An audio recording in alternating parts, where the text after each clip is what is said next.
Welcome to the Tech Insider, where we talk to the people who can give you the insights and trends that matter to you in your business. I'm Christine Grail with Leica Geosystems. Our guest today is a certified industrial maintenance mechanic. He's a registered industrial electrical apprentice. He is a registered maintenance management professional with PMAC, the Asset Management Association of Canada.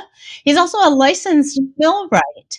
And last but not least, he is president and COO of 3DS Technologies, where he has been revolutionizing measurement for clients with laser scanning technology for the last 7 years. Travis Sachs, welcome to the program.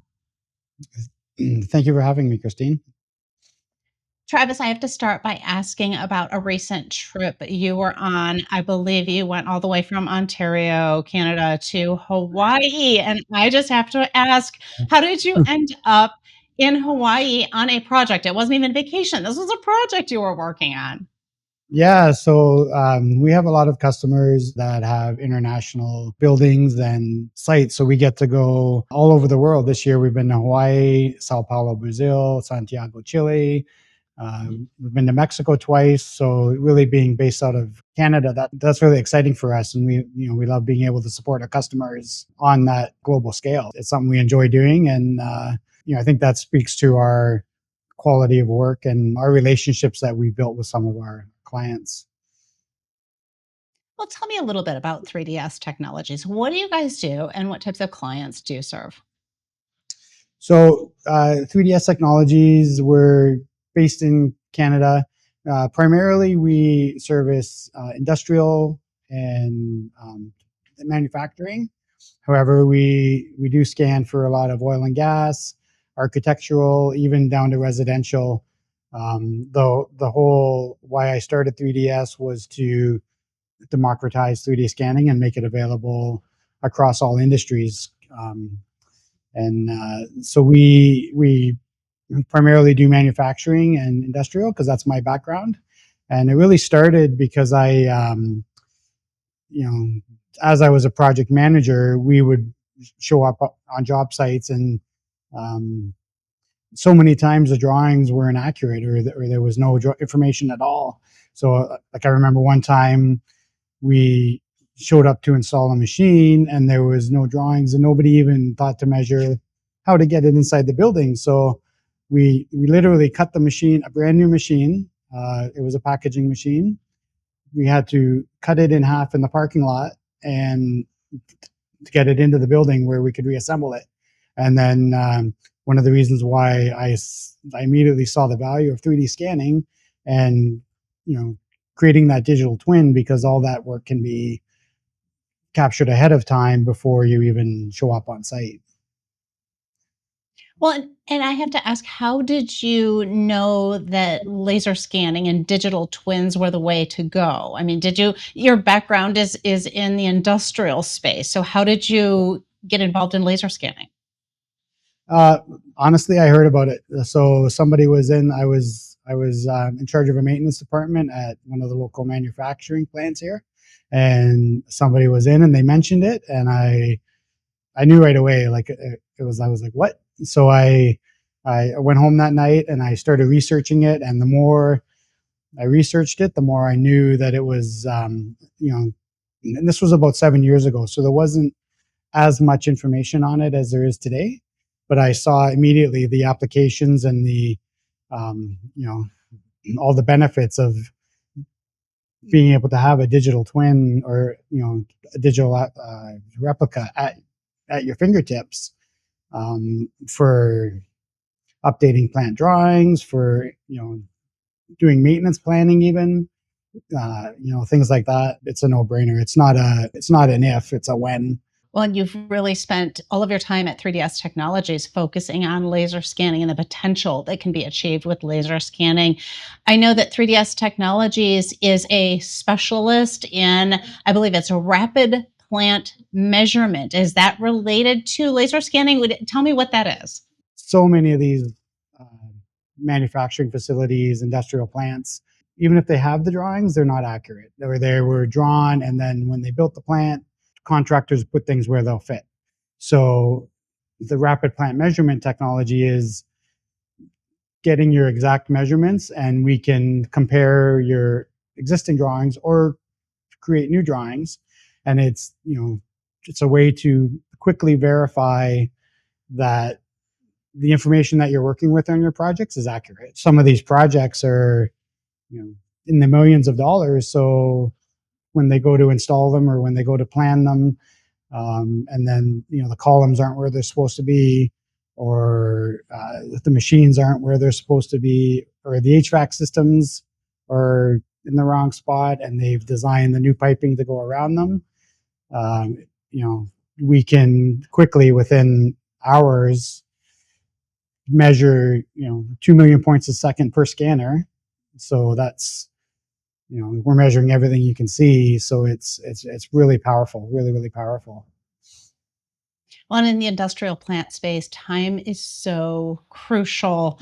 I know that, you're trying to really minimize downtime for your clients, or if it's a new plant, you're trying to bring that up to production as quickly as possible. I'm Yeah. sure that you have been under the gun on a lot of different projects. Is there anything that stands out in your mind where you guys had to accomplish something and at the outset you really felt like, I don't know, this is going to be tight?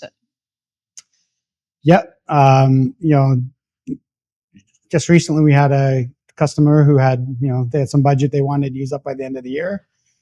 So they needed the scan done and they needed the deliverable by the end of the year. And this was a 1 million square foot facility.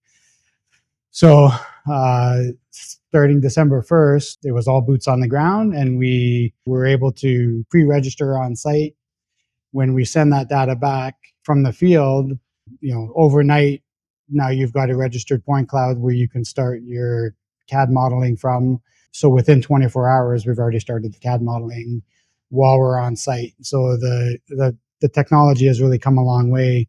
And with this speed of scanners like the RTC 360 and the BLK, we're able to capture hundreds of setups a day, whereas 7 years ago, 35 scans a day with images was a pretty good day. Arguably, it's not the data collection anymore that is a challenge. It really is the management of the data. What do you do with the data once you get it in Yeah. hand? And how do you create something valuable for your client? So, talk to me a little bit about that side of the process. Yeah, so we're the data is still a challenge for most customers. So it's really about translating that into something they can use, whether it's an AutoCAD file, a 3D model, a Navisworks file, or even you know using tools like Reality Cloud Studio. And we're also developing one with our partner company Wolverine called FV3D.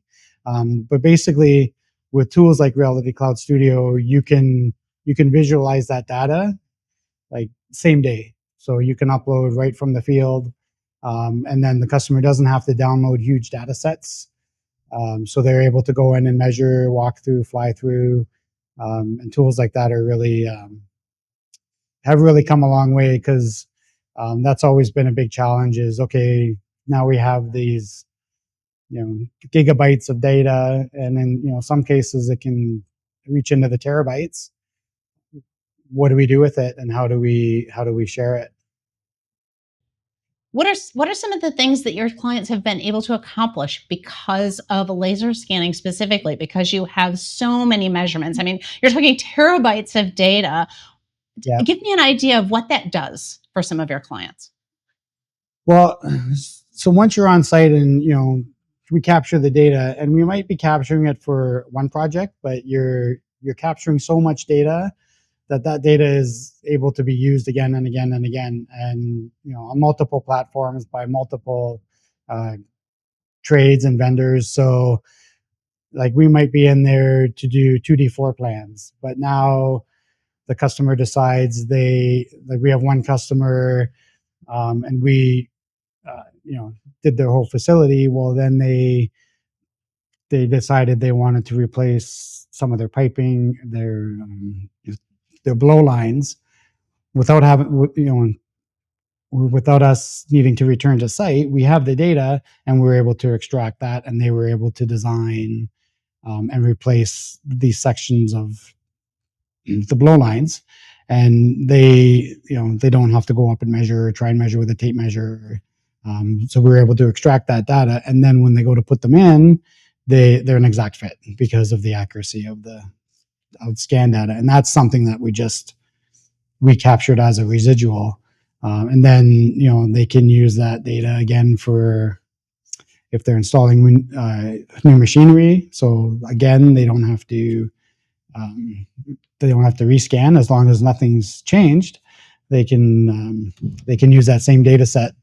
And I really see this technology being used in a maintenance aspect. So being able to tie it into training, maintenance, asset management. So the data has so many uses once you capture it. It's just a really exciting rabbit hole to go down. Yeah, that is huge. I mean, you're talking about you guys spend, a couple days, maybe even just hours on site capturing the data. You take it back, you can deliver it almost instantly with cloud capabilities now, right? And then you Yeah. are saving so much time, you're saving cost for your clients, you are delivering so much more value than anything they would have possibly expected in the past.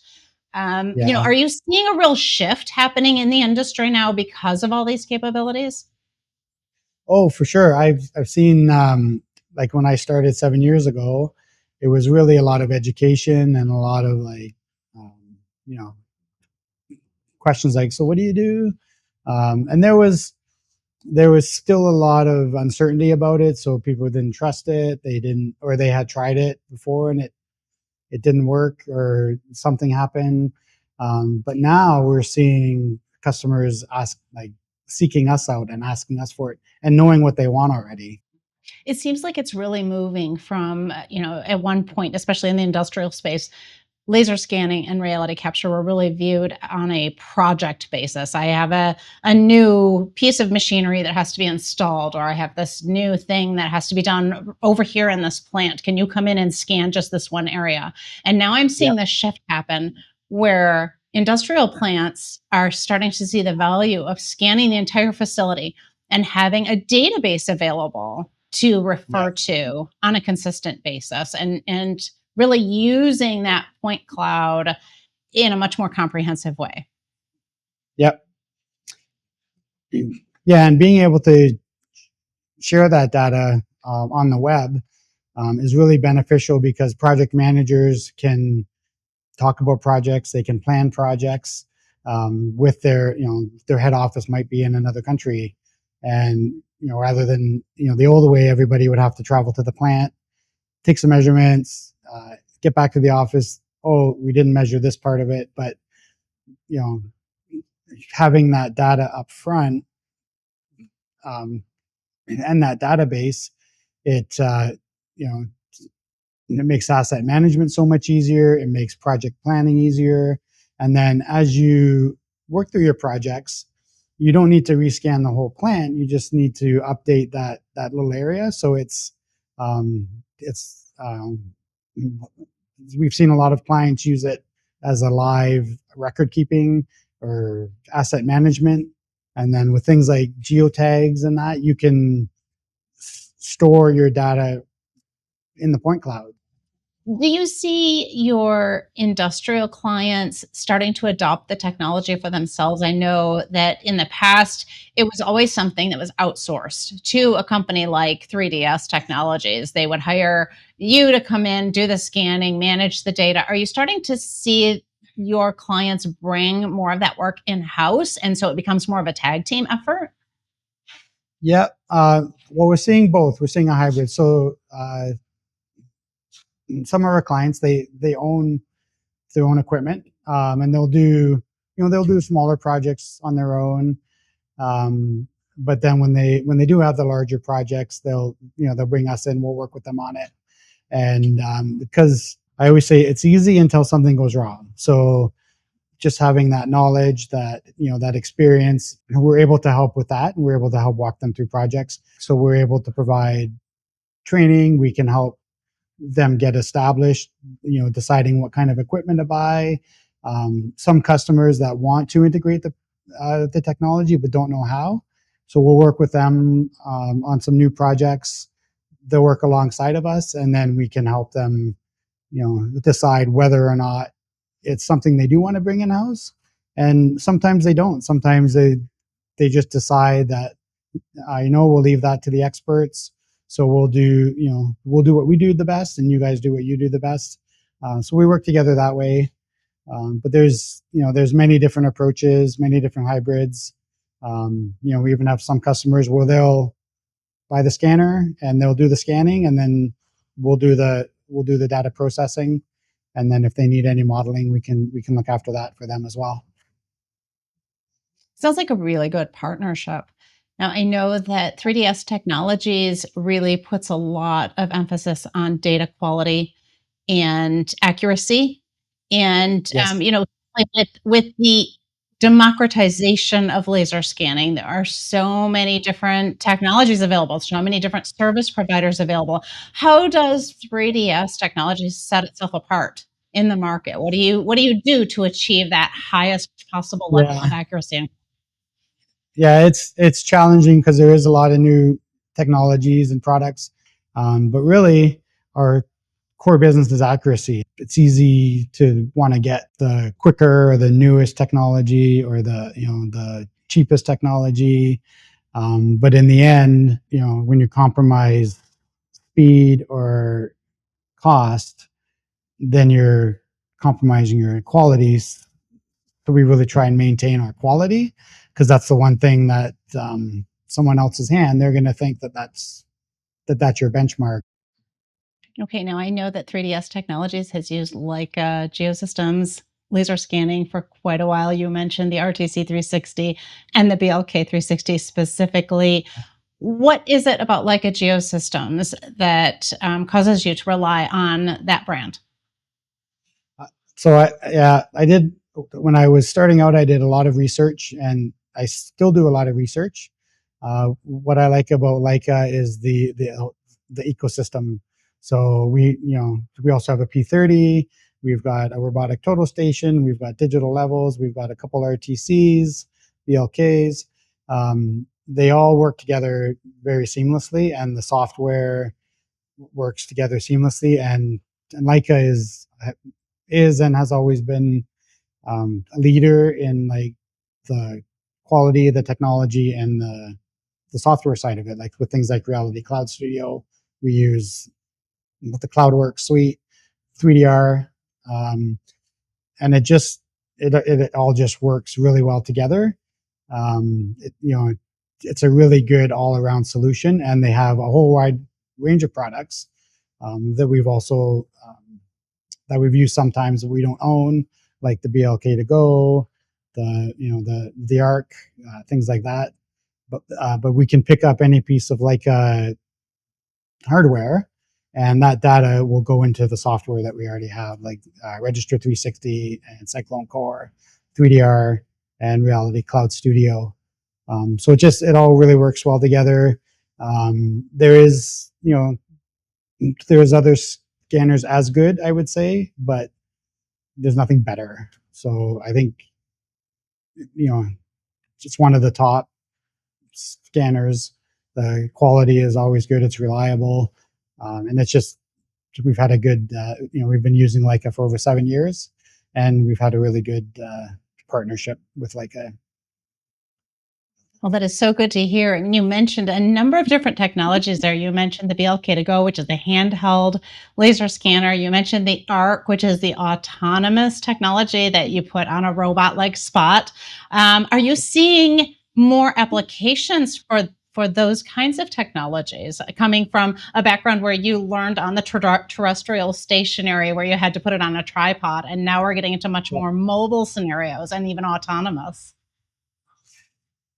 Uh, so yeah, and it comes down to speed. So you know things like that. And with the things like the ARC, that comes down to hazardous environments where where you could put it on a spot, and send it in to somewhere where before you'd have to do a day of training and permitting, but now you can stand outside of the hazard area and send in this, the robot dog.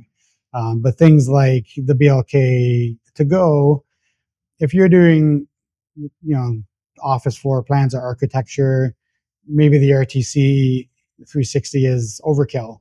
So, whereas you could do, a 10,000 square foot office in a day with things like the BLK to go, you're in and out in a couple hours and you have the data that you need. So, there's different scanners and it depends on the application. So you really need to know what are you going to do with the data once you're done. It really opens up so many more opportunities for reality capture and so many applications. I have to wonder, you've been involved in this industry for so long that I know you see the potential. What do you think your clients and your prospective clients maybe don't quite understand or don't get the vision for yet, where you see the possibilities and you want to make sure that they know what's possible? What would you say? I think we're seeing the shift, but it's still in the early stages. They don't understand, by having the data up front what you're actually saving. So there is a bit of a price tag up front, whether you own the equipment or hire a service provider. But really, you know, if you take into account things like, are your drawings accurate? Are you able to fabricate before you even show up on site and just you know save downtime? That all that isn't taken into account. So 3D scanning saves you money and saves you time, and it really makes the project managers a hero because they're under budget, under time, and the the project's a success. So we're seeing a shift towards that. The other big thing I see is the ability to use it in maintenance applications and asset management applications. And I think it's just customers getting familiar with it and seeing what the data is actually capable of and how easy it is to use now. I think that's the big thing. Maybe some people are still afraid of it, but it's becoming very user friendly. Well, and are you seeing more people starting to use things like the virtual reality, and especially in the industrial space, being able to use some kind of device, maybe it's a tablet, maybe it's actually those goggles, but to be able to see the design because you've scanned it over top of something that isn't there yet. Are you seeing more of that coming around, or at least more people asking? There's more people asking and there's more interest in it for sure. Like, we use the Apple Vision Pro and we're trying to develop a way to get that point cloud into the real, to use it in a real world environment, or to use the point cloud in a training capacity. So, like things like, if you're trying to train um, an oil and gas worker in a hazardous environment, by 3D scanning it, now you have a digital copy of that, so you can put on the VR goggles and train that employee in the actual environment. Check ergonomics and things like that without putting them in that environment. And then, in terms of, there's just, I could talk all day about all the different applications, but it's pretty exciting stuff where this is going. So I can tell you have fun, and that is great. With all the possibilities, you Yeah. must get frustrated sometimes because there are still some hurdles. What are some of the biggest hurdles holding reality capture back, and how do we overcome some of those? Yeah, I think the hurdles is still the data size. Like we are overcoming it, but it's still the data size and being able to share that. So, um, being able to give the customer something they can use, even if customers that have AutoCAD, when we give them a model, sometimes there's a lot of data. Like they're more than they need, and sometimes more than they're used to handling. So we overcome it by really understanding what it is they're after and what they need, and then giving them only that. Like, so because we're able to give them so much more, but because we're excited about it, they might not be, right? So it's really understanding what the customer needs, what your needs are, and what data you need, and then it's easy to get overwhelmed with everything you can do with it, and really focusing on what only what you need, and simplifying that, because the options are endless, and you can get very excited very easily. As you are, obviously, and that is so great because you're one of those people, Travis, that just is always pushing technology to see what else you can do with it. You're trying new things. You're working with Reality Cloud Studio. Like, what else can we do here to add more value? And I think that must be what clients find so valuable about working with 3DS Technologies. What Yeah. do you find yourself getting excited about as you look to the future and all the possibilities, all the potential? What do you think is coming next, and what makes you excited? Um, so I'm most excited about being able to, use things like that with VR, with the Apple Vision Pro. I see a future where, at the entrance of every municipal building that has a 3D scan, like maybe the fire department can have access to an Apple Vision Pro at the entrance of the building. If there's an emergency, they can walk through the building digitally first, so they know exactly where they're going. All really good things. And I don't know, Travis, somehow you've managed to go from Ontario to Hawaii and all of these really warm places. You've managed to turn industrial plant environments into a video game. I don't know what's next for 3DS Technologies. I mean, this is fun stuff. So we've partnered with a company, Wolverine. They're in Sarnia, Ontario, and they're a full service engineering, manufacturer, industrial contractor. So we really want to grow the digital full service offering, from scanning to engineering to fabrication to installation. We're working on a couple collaborations where we want to be part of the national 3D scanning group, where we can all collaborate and share ideas, and do things like that across Canada. Well, that is fantastic. Best of luck to you. I am sure that you have a ton of opportunities that will open up for you. Travis, it has been a pleasure having you on the show today. I hope to have you back at some point in the future. Oh yeah, anytime. Thank you for having me. Appreciate it. Be sure to check out the description for additional resources on this topic. If you enjoyed this content, give us a like. If you'd like to see more of this content, be sure you subscribe. Thanks for watching. We'll see you next time on the Tech Insider.